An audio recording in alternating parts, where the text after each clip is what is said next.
Hello friends, welcome to my channel.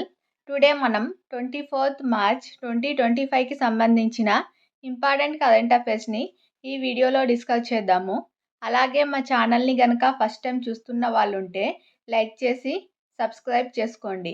Daily current affairs videos మన ఛానల్లో ఉన్నాయి. So చూడని వాళ్ళు ఉంటే కనుక చూడండి.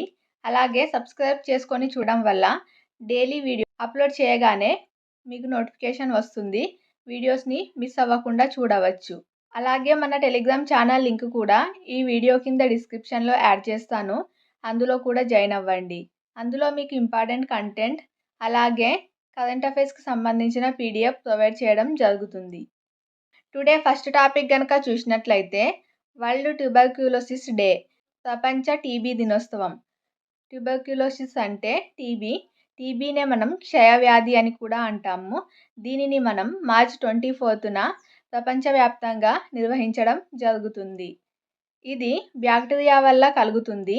ఏ బ్యాక్టీరియా వల్ల అంటే మైకోబ్యాక్టీరియం ట్యూబర్క్యులోసిస్ అనే బ్యాక్టీరియా వల్ల టీబీ వ్యాధి అనేది కలుగుతుంది.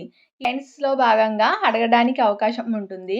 టీబీ వ్యాధి దేని వల్ల కలుగుతుంది, ఏ బ్యాక్టీరియా వల్ల కలుగుతుంది అని కూడా అడగవచ్చు.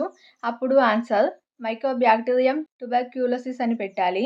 లేదా టీబీ వ్యాధిని కలిగించే కారకం ఏంటి అని కూడా అడగవచ్చు. సో ఇలా ఏ విధంగా అడిగినా కూడా గుర్తుంచుకోండి. వరల్డ్ టీబీ డే మార్చ్ 24న. ఇది బ్యాక్టీరియం వల్ల వచ్చే వ్యాధి. అలాగే ఏ బ్యాక్టీరియం అంటే మైకోబ్యాక్టీరియం ట్యూబర్క్యులోసిస్ డే యొక్క 2025 సంవత్సరానికి థీమ్ వచ్చేసి yes we can end TB అని theme. Yes we can end TB, commit invest deliver అనేది ఈ 2025 వరల్డ్ ట్యూబర్క్యులోసిస్ డే యొక్క థీమ్ చాలా ఇంపార్టెంట్. గ్లోబల్ ట్యూబర్క్యులోసిస్ రిపోర్ట్ 2024కి సంబంధించిన గ్లోబల్ ట్యూబర్క్యులోసిస్ రిపోర్టును WHO విడుదల చేస్తుంది. వరల్డ్ హెల్త్ ఆర్గనైజేషన్ సంస్థ విడుదల చేసింది.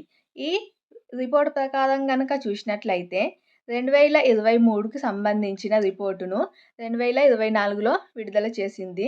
దానికి సంబంధించి చూసినట్లయితే 2023లో ప్రపంచవ్యాప్తంగా 82 లక్షల మందికి కొత్తగా టీబీ ఉన్నట్లు నిర్ధారించడం జరిగింది.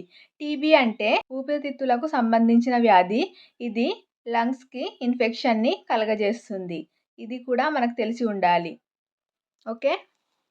అలాగే ఈ ట్యూబర్క్యులోసిస్ డే యొక్క ముఖ్య ఉద్దేశం వచ్చేసి ఈ వ్యాధిపై ప్రజల్లో అవగాహన కల్పించి శాశ్వతంగా నిర్మూలించడానికి చేపట్టాల్సిన కార్యక్రమాల గురించి ప్రజలకు చెప్పడమే ఈ డే యొక్క ముఖ్య ఉద్దేశం. అలాగే ఫస్ట్ ఈ ట్యూబర్క్యులోసిస్ డేని ఎప్పటి నుంచి నిర్వహించడం జరుగుతుందో చూద్దాము.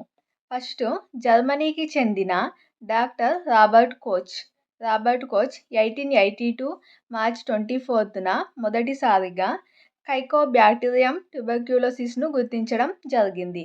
ఏ బ్యాక్టీరియా? కైకోబ్యాక్టీరియం ట్యూబర్క్యులోసిస్. 1882 తర్వాత 1982 అంటే సుమారుగా 100 సంవత్సరాల తర్వాత WHO మార్చ్ 24ని వరల్డ్ ట్యూబర్క్యులోసిస్ డేగా గుర్తించింది. అప్పటి నుంచి WHO ఎప్పుడైతే గుర్తించిందో అప్పటి నుంచి కూడా మార్చ్ 24ని వరల్డ్ ట్యూబర్క్యులోసిస్ డే, ప్రపంచ క్షయ దినోత్సవంగా నిర్వహించడం జరుగుతుంది.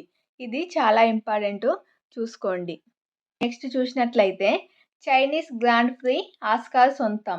చైనీస్ గ్రాండ్ ప్రీ ఫార్ములా 1 రేసులో ఆస్కార్ ప్రియాస్కున్నాడు.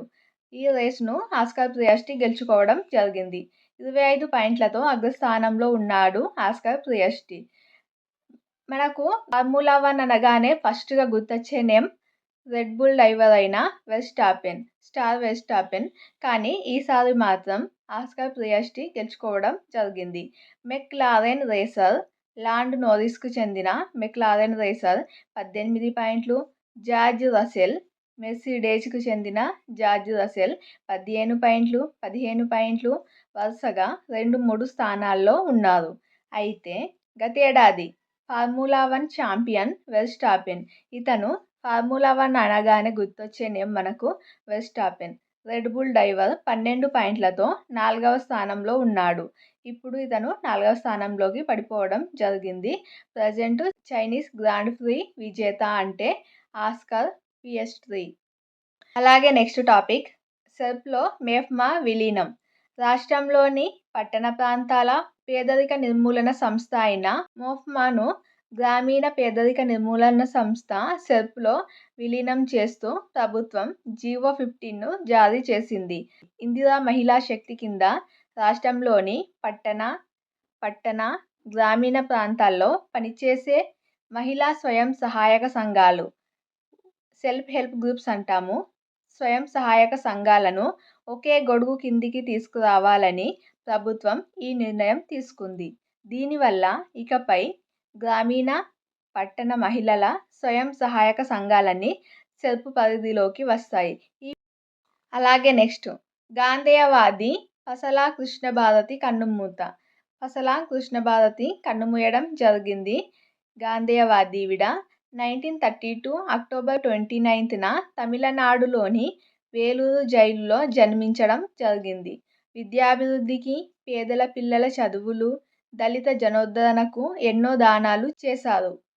ఇది ఫ్రెండ్స్ టుడే 24th మార్చ్ 2025కి సంబంధించిన ఇంపార్టెంట్ కరెంట్ అఫైర్స్ వీడియో. ఈ వీడియో కనుక మీకు నచ్చినట్లయితే లైక్ చేసి, మా ఛానల్ని కనుక ఫస్ట్ టైం చూస్తున్న వాళ్ళైతే సబ్స్క్రైబ్ చేసుకోండి. అలాగే మన టెలిగ్రామ్ ఛానల్ లింక్ కూడా డిస్క్రిప్షన్లో ఉంటుంది, అందులో కూడా జాయిన్ అవ్వండి.